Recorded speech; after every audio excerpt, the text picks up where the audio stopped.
Olá pessoal, seja bem-vindo ao canal. Ah, Como diz o título desse vídeo, não é possível convencer um fanático religioso de coisa alguma. Praticamente impossível. E se isso acontece, né, é porque a pessoa teve muita habilidade com as palavras, com os argumentos, mas mesmo assim, é muito complexo, muito difícil entender a mente de um fanático religioso em si, né? Até porque um fanático religioso, ele não baseia, né, ele não fundamenta aquilo que ele acredita em evidências, em raciocínio, né? O fanatismo religioso é um fenômeno que é resistente ao raciocínio e a uma argumentação lógica, baseada na razão, né? Baseada nos fatos, nas evidências. O fanático religioso, ele não entende isso, né? Ele não está preocupado com as evidências, ele sente a necessidade constante de simplesmente acreditar e ponto final. Ele não procura refletir sobre si mesmo. Aliás, ele reflete mais sobre os outros, ele dá mais pitaco sobre os outros do que em si mesmo. Então, um fanático, a mente de um fanático é muito difícil porque é uma mente que não é moldada por fatos em que nós podemos verificar ali, como por exemplo, utilizar o raciocínio lógico. Não, o fanático ele se utiliza, perdão, ele se utiliza de uma necessidade, ele precisa ter uma necessidade emocional ou psicológica para ele acreditar naquilo que foi proposto para ele acreditar, vamos dizer assim. Ele necessita, né? Por isso que o comportamento dos fanáticos religiosos é um comportamento infantil, né? Um comportamento atordoado, espalhafatoso, né? Que beira a uma insanidade, a uma tolice, né, mental, né? Isso é observável quando você vai em determinadas práticas religiosas, você observa muito esses tipos de pessoas fanáticas. São extremamente emotivas e frágeis psicologicamente. Elas estão ali por uma necessidade, muitas vezes, de acreditar. Passa muito essa ideia. Por uma necessidade de conforto, por uma necessidade de pertencimento de grupo, né? Que aquele grupo vai dar respostas às suas questões existenciais, principalmente a liderança daquele grupo, né? Então, há uma profunda necessidade de acreditar e defender de forma ferrenha aquilo que aquele grupo está disseminando. Mas existe um momento, né? Se esse fanatismo, que é difícil de permanecer só com a pessoa, né? Ela geralmente, o fanático tenta espraiar isso para todos os ramos da sociedade, porque essa necessidade de acreditar, de defender aquilo que acredita, pode ser tão forte, mas tão forte, que acaba superando, né, o pensamento crítico dessa pessoa. Mesmo que, dentro de um grupo que ela esteja ali envolvido, né, passem a existir argumentos ou ensinamentos que são contrários à sua própria fé, à sua própria crença. Às vezes ensinamentos considerados universais, né, como não mentir, como não tirar a vida do próximo, como respeitar o próximo. Mesmo que ela esteja escutando argumentos contrários a essa ideia que eu mencionei, essa pessoa não para refletir, porque ela é um fanático, ela é uma fanática religiosa, ele é um fanático religioso.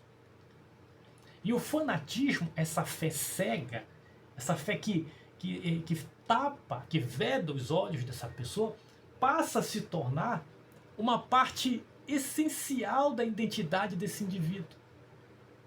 E quando parece uma outra pessoa ou um outro grupo, seja lá quem for, e passa a questionar a crença dessa pessoa, dizendo: olha, você está sendo uma pessoa fanática, você está caminhando, você está seguindo trilhas que estão te levando a um extremismo religioso. Essa pessoa vê como um ataque pessoal. Não sei se você já passou por uma situação dessa, em que você questiona a crença de alguém e ela já vem com espadas e pedras para cima de você. Ou seja, ela age de forma violenta, exacerbada. As palavras são agressivas, que não faz nenhum sentido, que não combinam, talvez, com a religião a qual pratica.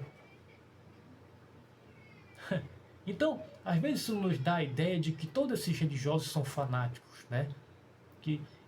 Porque o fanatismo cria essa barreira, né, de comunicação. Não tem como você dialogar com um fanático religioso, né, mesmo que você sabendo que aquela pessoa vai todos os dias à igreja, você tem aquela falsa sensação, né, de que aquela pessoa é uma pessoa boa, é uma pessoa que é tolerante, é uma pessoa que tem compaixão.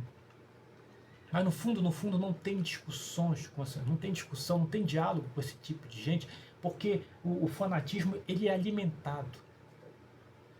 Ele pode ser alimentado por diversos fatores: ressentimentos, inseguranças, manipulação por líderes religiosos. São diversos fatores, traumas. Então, às vezes, existem determinadas crenças que combinam muito com pessoas que têm esses tipos de sentimentos.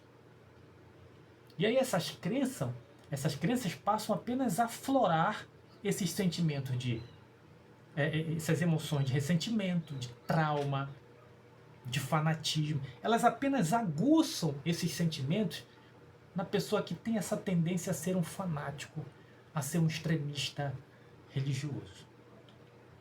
Isso é um mal. Isso é uma chaga entre um grupo. Isso é uma chaga que fica dentro da sociedade, porque não há diálogo com essas pessoas. Agora, é muito importante destacar que nem todo religioso é fanático e extremista. Existem religiosos que são muito abertos, inclusive, ao diálogo, a uma boa conversa, questionam as suas próprias práticas espirituais com sensatez. Existem muitos também. Mas o que temos visto hoje muito são pessoas fanáticas, que defendem a sua religião com violência, com ataques verbais a outras religiões, discriminam as pessoas, e a gente sabe que essas pessoas estão atrás de status, de dinheiro, de poder, o prazer em subjugar as pessoas. É um tipo de vaidade e arrogância exacerbada no coração dessas pessoas. Eu vou trazer um versículo aqui da Bíblia, né?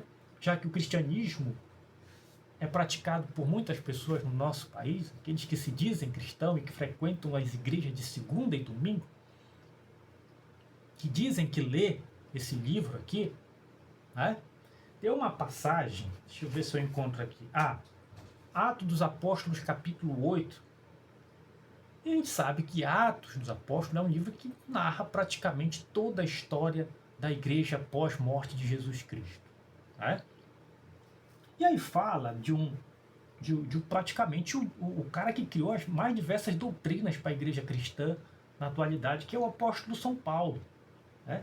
E no capítulo 8 fala sobre a perseguição da igreja, cujo Saulo, que depois foi chamado de Paulo, era um defensor ferrenho da fé judaica. E olha o que diz no versículo 3 desse capítulo 8. Saulo, por sua vez, devastava a igreja, indo de casa em casa, arrastava homens e mulheres e os lançava na prisão. Os que haviam sido dispersos pregavam a palavra por onde quer que fosse, né? Então, essa passagem de Atos dos Apóstolos fala muito bem o que eu estou mencionando aqui nesse vídeo.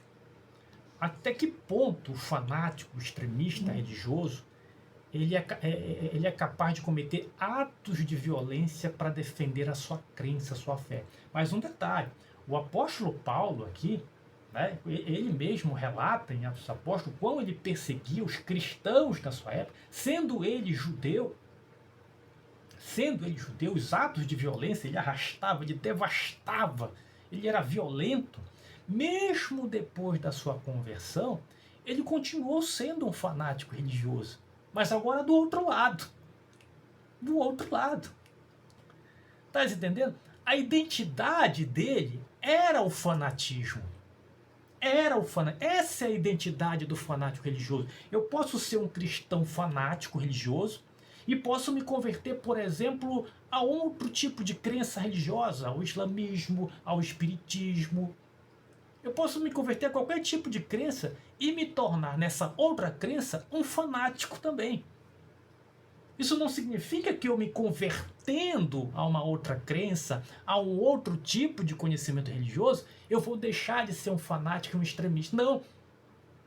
É como se já tivesse na minha essência aquela predisposição que basta acender um palito de fósforo ali para que eu externalize todos os meus traumas, todos os meus ressentimentos, todos os meus preconceitos com o outro, e aí eu me torne um exemplo de defensor de uma fé cega.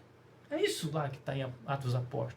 Saulo, depois ele se converte, muda até o nome, ele passa a ser chamado de Paulo. Mas ele continua sendo um fanático. Porque agora ele vai defender o cristianismo com unhas e dentes e vai acrescentar algo mais além daquilo que Jesus havia falado. Está dando para entender? Né? Então, o fanatismo religioso, a fé cega, ela é alimentada justamente por isso.